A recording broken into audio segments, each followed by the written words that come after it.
রানীমা, আপনি এক্ষুনি পালান, নইলে ওরা যে কোনো সময় এখানে এসে হানা দেবে। একদিন আমাদের রাজপুত্র ঠিক ফিরে আসবে। কি বললি? রাজপুত্র?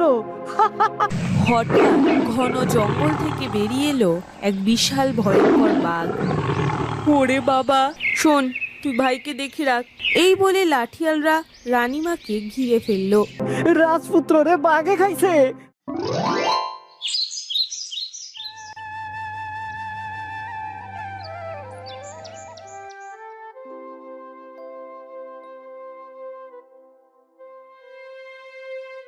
সেনাপতি, তুই এই রাজ্যের রাজার জায়গা দখল করে নিয়ে ভাবিস না তুই সবার মনে জায়গা করে নিতে পারবি।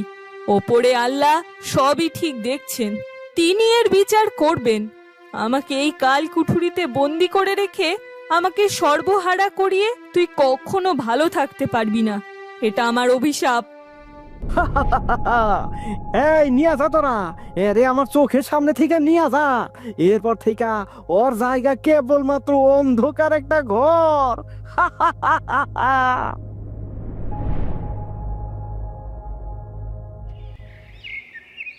ওদিকে বানর তার মায়ের খোঁজ করতে থাকলো। এ কি, মা তো সেই কখন গিয়েছে, এখনো যে ফিরলো না। মায়ের আবার কোনো বিপদ হলো না তো? তাই তো একবার পুকুর ধারে গিয়ে দেখে আসি তো, মা কোথায়।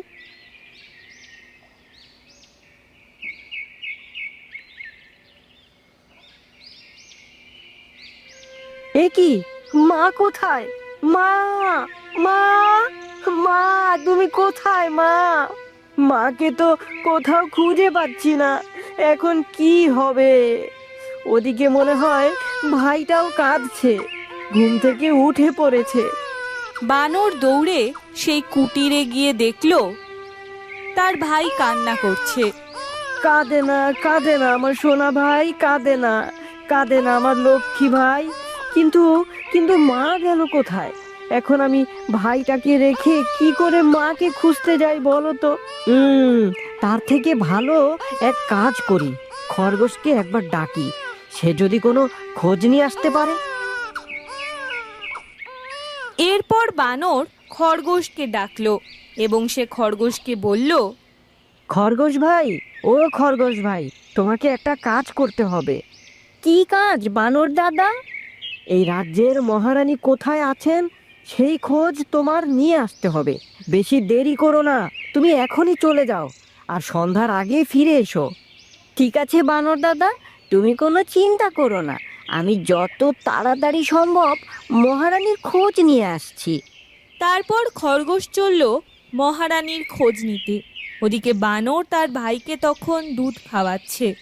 তাই তো, সন্ধ্যা হতে চললো, এখনো খরগোশ ভাইয়ের যে কোনো খোঁজই মিলল না। ঠিক এই সময়ে খরগোশ এসে হাজির বানরের কুটিরে। বানর দাদা, বানর দাদা, ও সর্বনাশ হয়ে গেছে। সর্বনাশ? কি সর্বনাশ? মহারানীকে তো ধরে নিয়ে যাওয়া হয়েছে, তাকে ধরে নিয়ে গিয়ে কালকুঠুরিতে বন্দি করে রাখা হয়েছে। আচ্ছা, বুঝেছি, তার মানে এই সবই ওই শয়তান সেনাপতির কারসাজি। তারপর খরগোশ তার নিজের বাসায় চলে গেল। অন্যদিকে মহারানীর কালকুঠুরির সামনে জোবাইদা নামক একজন দাসী পাহারা দিতেন। একদিন, হে দাসী, তুমি তো একজন নারী, তুমি নিশ্চয়ই জানো সন্তানের প্রতি মায়ের মমতা স্নেহ কতখানি হয়। মহারানী, আমি সব কিছুই জানি, কিন্তু আমরা যে নিরুপায়। এই সেনাপতি মশাই রাজার সিংহাসন দখল করে রাজ্যে যেন অভিশাপ নিয়ে এসেছে। আপনি আমাকে ক্ষমা করুন মহারানী। আজ একজন দাসী হয়ে মহারানীর সেবা করার বিনিময়ে আমাকে তার কালকুঠুরির সামনে দাঁড়িয়ে তাকে পাহারা দিতে হচ্ছে। জোবাইদা, তুমি আমাকে দয়া করে সাহায্য করো। আমি আর কিছু চাই না তোমার থেকে, কেবল একটু সাহায্য। কি সাহায্য রানীমা? ওই জঙ্গলে আমার ছেলেটাকে রেখে এসেছি বানরের কাছে। আমি জানি বানর খুব যত্নে আমার রাজপুত্রকে মানুষ করবে, কিন্তু মায়ের মন তো আর মানে না। তুমি কেবল গিয়ে একটু মাঝে মাঝে খবর নিয়ে এসো, তবে যেন কাকপক্ষী টেরও না পায়। কি হলো জোবাইদা, তুমি এইটুকু করতে পারবে না আমার জন্য? সেনাপতি জানেন না আমি যে আগে আপনার দাসী ছিলাম। উনি যদি এ কথা জানতেন তাহলে কিছুতেই এখানে আমি থাকতে পারতাম না আর। তবে মহারানী, আমি আপ্রাণ চেষ্টা করব রাজপুত্রর খোঁজ রাখার। আর সেই কথা আপনি আর আমি ছাড়া কেউ জানবে না, সেই কথা আমি আপনাকে দিলাম। তারপর একদিন দাসী জোবাইদা সেই জঙ্গলের দিকে গেল রাজপুত্রের খোঁজ আনার জন্য। মহারানীর কথা অনুযায়ী জঙ্গলে একটা ছোট্ট কুটির দেখতে পেয়ে তার সামনে দিয়ে উকি ঝুঁকি দিতে লাগে জোবাইদা। কই, এখানে তো কাউকে দেখতে পাচ্ছি না, তবে কি ভুল জায়গায় চলে এলাম? ঠিক এমন সময়ে জোবাইদার পেছনে এসে দাঁড়ালো বানর। এই, কে তুমি? কি চাই এখানে? আর তুমি এই জঙ্গলের কুঠিরের খোঁজ পেলে কিভাবে? আরে বানর ভাই, দাঁড়াও দাঁড়াও, একসঙ্গে এত প্রশ্ন করো না। আসলে আমি হলাম মহারানীর দাসী। আমি তো রাজপুত্রের খবর নিতে এসেছি। একবারটি আমাকে দেখানো কি যাবে রাজপুত্রকে? তা আগে বলবে তো। হ্যাঁ হ্যাঁ, দেখানো যাবে। এদিকে এসো। ওই দেখো, রাজপুত্র সবেমাত্র হাঁটা শিখেছে। সে তার ছোট গুটি গুটি পায়ে আমার সারা কুটির হেঁটে বেড়ায়। আহা, দেখে যেন চোখ দুটো একেবারে জুড়িয়ে গেল। ঠিক আছে বানর ভাই, তোমরা সাবধানে থেকো আর আমাদের রাজপুত্রকেও দেখে রেখো। আমি এখন চললাম। তারপর দাসী জোবাইদা সেখান থেকে চলে গেলেন এবং মহারানীকে গিয়ে বললেন, মহারানী, আমি খবর নিয়ে এসেছি। তুমি সত্যি খবর নিয়ে এসেছো? কেমন আছে আমার রাজপুত্র? সে এখন কি করছে? এখন কেমন দেখতে হয়েছে সে? মহারানী, আমাদের রাজপুত্র সবেমাত্র হাঁটা শিখেছে। সে তার ছোট্ট ছোট্ট পায়ে সারা কুটির হেঁটে চলেছে। দেখে যে কি ভালো লাগলো, আপনাকে আর কি বলবো মহারানী। আর বানর ভাই তো আমাদের রাজপুত্রকে একদম চোখে চোখে রাখে। শুনেও যেন প্রাণটা জুড়িয়ে গেল আমার। আমি জানতাম আমার বড় ছেলে বানর তার ভাইকে সব সময় আগলে রাখবে। তারপর জোবাইদা মাঝে মাঝেই গিয়ে রাজপুত্রের খবর নিয়ে আসতে থাকে, আর সে খোঁজ নিয়ে এসে সর্বপ্রথম মহারানীকেই জানান। এভাবে ক্রমাগত দিন অতিক্রম হতে থাকে আর রাজপুত্র দিনে দিনে বড় হতে থাকে। রাজপুত্র, তুমি এখন বছর 5-এর বালক। তোমাকে এখন অনেক কিছু শিখতে হবে। তোমাকে এখন অনেক রকম বিদ্যাতে পারদর্শী হতে হবে। পারদর্শী হতে হবে? কি কি বিদ্যায় আমাকে পারদর্শী হতে হবে বানর দাদা? আমি তোমাকে সব বলে দেব। এখন যে এই রাজ্যের গোটা ভার, সবার প্রাণ রক্ষার দায়িত্ব একমাত্র তোমার হাতেই রাজপুত্র। বানর দাদা, আমি তোমার এত কঠিন কঠিন কথা বুঝতে পারছি না। তোমাকে এখন কিচ্ছু বুঝতে হবে না। তোমাকে আমি আজকে একটা জায়গায় নিয়ে যাব। কোথায় নিয়ে যাবে বানর দাদা? আগে চলো, তারপর বলছি। তারপর বানর রাজপুত্রকে নিয়ে গেল গুরুর কাছে, যিনি নাকি তলোয়ার আর লাঠি বিদ্যায় অত্যন্ত পারদর্শী ছিলেন। প্রণাম গুরুমশাই। কি ব্যাপার বানর, তুই এই অসময়ে?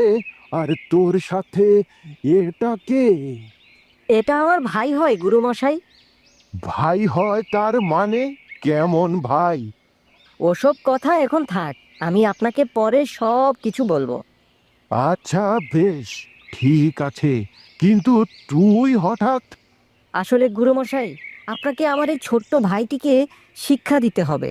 শুধু শিক্ষা নয়, লাঠি ও তলোয়ার বিদ্যায়ও ওকে পারদর্শী করে তুলতে হবে আপনাকে, যাতে যে কোনো প্রকার শত্রুকে ও মোকাবেলা করতে পারে, তা সেই শত্রু যতই শক্তিশালী হোক না কেন। আচ্ছা তাই নাকি? তো বেশ, আমি তোর এই ভাইকে আমার সাধ্য মতো লাঠি আর তলোয়ার বিদ্যায় পারদর্শী করে তুলব। বেশ ভাই, তুই আজ থেকে এই গুরুজির কাছে শিক্ষা নিবি, আর এটা সব সময় মাথায় রাখবি, তোকে শক্তিশালী হয়ে সকল শত্রুদের মোকাবেলা করতে হবে।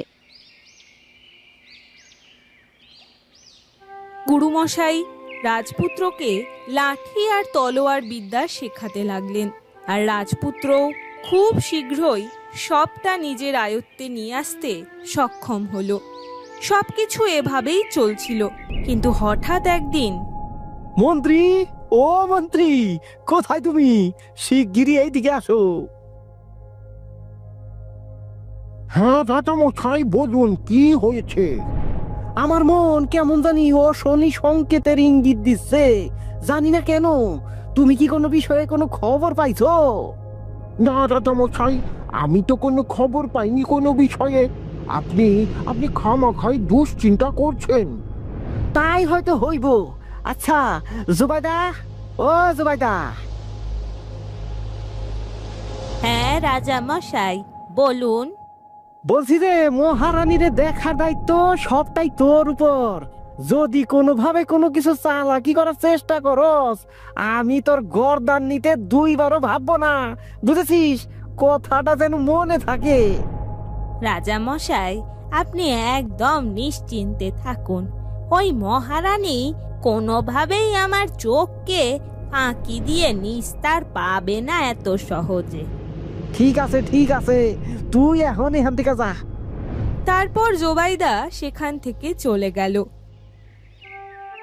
অন্যদিকে রাজপুত্র খুব ভালোভাবে গুরুমশাইয়ের কাছ থেকে শিক্ষা লাভ করতে থাকলো।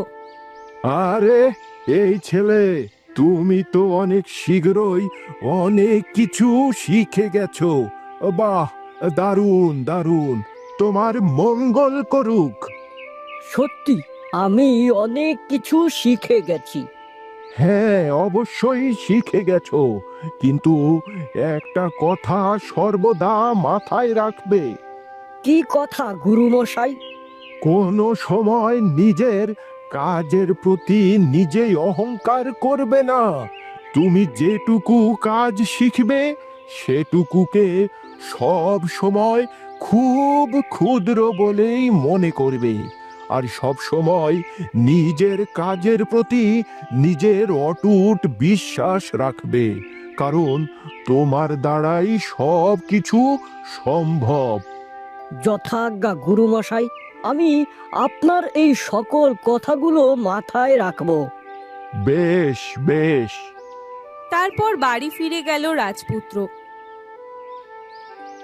রাজপুত্রকে দেখে বানর তাকে জিজ্ঞাসা করে, কি রে ভাই, তুই লাঠি তলোয়ার এগুলো চালাতে শিখেছিস? পারবি শত্রুকে মোকাবেলা করতে? হ্যাঁ দাদা, আমি অবশ্যই পারবো, কিন্তু আমি চাই আমি আরো বেশ কয়েকদিন সময় নেই, কারণ আমি আরো ভালোভাবে শিখতে চাই। বাহ, এ তো খুব ভালো কথা। তবে তাই হোক, তোর যতদিন ইচ্ছা তুই ততদিন গুরুমশাইয়ের কাছ থেকে শিক্ষা গ্রহণ কর। রাজপুত্র দিনে দিনে বড় হতে লাগলো এবং সে নানান রকম বিদ্যায় পারদর্শী হয়ে উঠতে থাকলো। অন্যদিকে রাজ্যের সেনাপতি থেকে রাজা হয়ে যাওয়ায় রাজ্যের সকল প্রজাদের ওপর অত্যাচার চালাতে লাগলো বর্তমানের রাজামশাই। মন্ত্রী, ও মন্ত্রী, তুমি এক্ষুনি গিয়া প্রত্যেকটা প্রজার ঘাড়ে ধইরা টাকা আদায় কইরা নিয়ে আসো। আমি আর একটা কথাও শুনবার চাই না। যথাজ্ঞা রাজামশাই, যথাজ্ঞা। তারপর মন্ত্রী গেল প্রজাদের থেকে টাকা আদায় করতে। টাকা দিবি নাকি চাবুকের বাড়ি দিয়ে তোর হাত পা পুরো ফাটিয়ে ফেলবো? আমাকে ছেড়ে দিন, বিশ্বাস করুন, এই বছর আমাদের কারো জমিতে একটা ফসলও ভালো ফলেনি। আমাদের কারো কাছেই একটা টাকাও নেই, আমাদের ছেড়ে দিন। আগে হ্যাঁ মন্ত্রী মশাই, আমাদেরকে আপনি দয়া করে ছেড়ে দিন। আমাদের কাছে কোনো টাকা পয়সাই নেই যে। আমি কিচ্ছু জানি না। রাজামশাইয়ের আদেশ অক্ষরে অক্ষরে তোদের পালন করতে হবে। টাকা দে, আর না হলে চাবুকের বাড়িতে পিঠের ছাল তুলে নেব।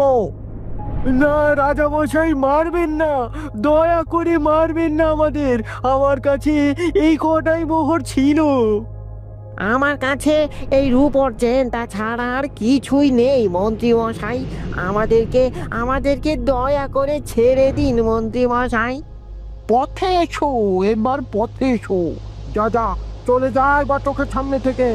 তারপর মন্ত্রী প্রজাদের কাছ থেকে টাকা আদায় করে গেল রাজা মশাইয়ের কাছে।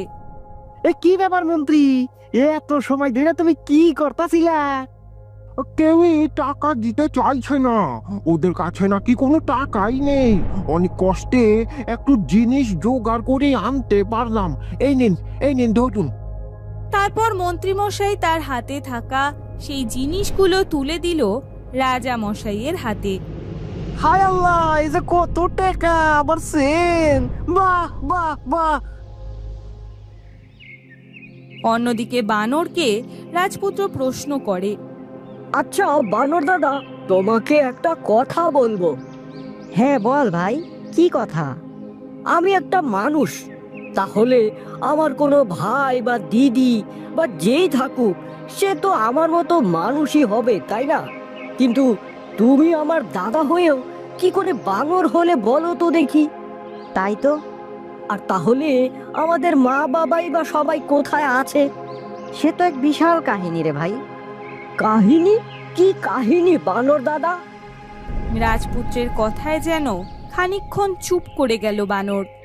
কি হলো বানর দাদা, চুপ করে আছো কেন? বলো। তারপর বানর সবটা জানায় রাজপুত্রকে। সে কি, আমি একজন রাজপুত্র? তাহলে তো আমার মা নিশ্চয়ই মহারানী মা হবে। হ্যাঁ ভাই, তুই একজন রাজপুত্র। বানর দাদা, তুমি দয়া করে আমার মায়ের কাছে আমাকে নিয়ে চলো। না রাজপুত্র, সোনা ভাই আমার, তুই দয়া করে এরকম কোনো বায়না করিস না। এখন ওখানে গেলে তোর বিপদ হতে পারে। কিন্তু তুমি তো আমাকে বলেছো সর্বদাই বিপদের মোকাবেলা করতে, আর আমি আমার মায়ের জন্য কোনো বিপদ মোকাবেলা করব না? তা কি করে হয়? আমি যাব আমার মায়ের কাছে, আমি আমার মাকে উদ্ধার করে নিয়ে আসব ওই কুঠুরি থেকে। না রাজপুত্র না, এরকম করে মাথা গরম করিস না। ওখানে গেলে তোর বিশাল বিপদ হতে পারে। আমি নিজে এভাবে মুক্ত অবস্থায় থেকে আমার মাকে কখনোই আমি বন্দি থাকতে দেখতে পারবো না। আর তার জন্য যদি আমাকে মৃত্যুবরণও করতে হয়, আমি তাতেও রাজি আছি। না ভাই, এমন কথা মুখেও আনবি না। বেশ, তবে তাই হোক, তুই যাবি তোর মায়ের সঙ্গে দেখা করতে, আর যতই বিপদ আসুক না কেন, সে সব বিপদ তোকে নিজের হাতে মোকাবেলা করতে হবে। এখন বছর 20 রাজপুত্র তার লাঠি আর তলোয়ার নিয়ে চলল। এ যেন এক নতুন যুদ্ধের রণক্ষেত্র। যেভাবেই হোক আমার মাকে উদ্ধার করতেই হবে। আর ওই শয়তান সেনাপতি তো অবশ্যই পাবে নিজের শাস্তি। ও একদিন ওর সর্বস্ব হারাবে। মন্ত্রী, ও মন্ত্রী! জি মহারাজ, বলুন। এই রাজ্যের জঙ্গলগুলা ভালো করে হানা দাও। শুনলাম ডাকাত দলের সংখ্যা নাকি বাইরে গেছে। যাও যাও, দেখো, তাড়াতাড়ি দেখো। যথাজ্ঞা মহারাজ। তারপর মন্ত্রীমশাই তার 2 সদস্যকে নিয়ে গেলেন জঙ্গলের দিকে। হঠাৎ মন্ত্রীমশাই দেখতে পেলেন একটি ছেলে ঠিক যেন শিকারের বেশে জঙ্গল থেকে এগিয়ে আসছে। এইটা আবার কে? একে তো কখনো দেখিনি। তবে কি এটা চোর নাকি? আবার দেখছি মুখ চোখ সব কিছু বাঁধা। এই সৈন্যরা, তোমরা ওকে আক্রমণ করো। আমার মনে হচ্ছে ও ডাকাত দলেরই একজন হবে। তারপর মন্ত্রীর 2 সদস্য মিলে ঘিরে ধরল রাজপুত্রকে। রাজপুত্র সঙ্গে সঙ্গে তার লাঠি আর তলোয়ার দিয়ে সবাইকে কুপকাত করে দিল। ওরে বাবা রে, ওরে মারে! এ ছেলে তো দেখছি, না না না না, এই কথা কোনোভাবেই যেন রাজামশাইয়ের কাছে না যায়। তাহলে তাহলে একেবারে আমার গর্দান নিয়ে নেবে। এই চল চল, তোরা চল এখান থেকে। আমার সাথে লড়াই করা? বানর দাদা, আমাকে সব শিখিয়েছে। আমি এখন সব শত্রুর হাত থেকে নিজেকে রক্ষা করতে সক্ষম। তারপর রাজপুত্র ক্রমাগত এগিয়ে যেতে থাকলো রাজমহলের দিকে। এ কি রে বাবারে বাবা, এই এত বড় রাজমহলে আমার মা যদি বন্দি অবস্থায় থাকে, আমি জানবো কি করে যে আমার মা কোন ঘরে আছে? রাজপুত্র 1-2 করে এগিয়ে যাওয়ার পর তার মনে হলো ও মনে হচ্ছে ওটাই কালো কুঠুরি। বানো দাদা তো বলেছিল ওখানে নাকি আমার মা বন্দি রয়েছে। তারপর রাজপুত্র ক্রমশ এগিয়ে গেল সেই কুঠুরির দিকে। তার মানে কাল কুঠুরিতে যে বন্দি অবস্থায় থাকবে সেই হলো আমার মা।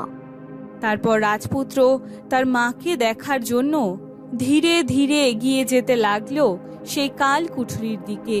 সে দেখতে পেল সামনে অনেকগুলো প্রহরী দাঁড়িয়ে রয়েছে। তারপর কি হলো?